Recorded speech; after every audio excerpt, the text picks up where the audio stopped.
मदरसा फैजान गरीब नवाज कलंदरी मस्जिद नागौर, सिमरन बानू बिनते अकबर साहब मदरसा फैजान गरीब नवाज कलंदरी मस्जिद नागौर।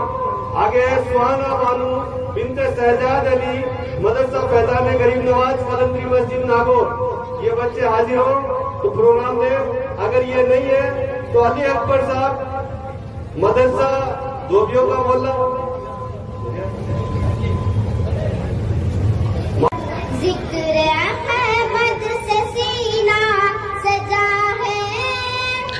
इस बच्ची की आवाज़ आप सुने, इतनी अच्छी, इतनी खूबसूरत आवाज़ है, माशाल्लाह माशाल्लाह।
बारगाह रिसालत में दरूद पाक का तोहफा पेश फरमाएं। अल्लाहुम्मा सल्ली अला सय्यिदिना व नबिय्यिना व हबीबिना मुहम्मदिन व बारिक वसल्लम। अल्हम्दुलिल्लाहि रब्बिल आलमीन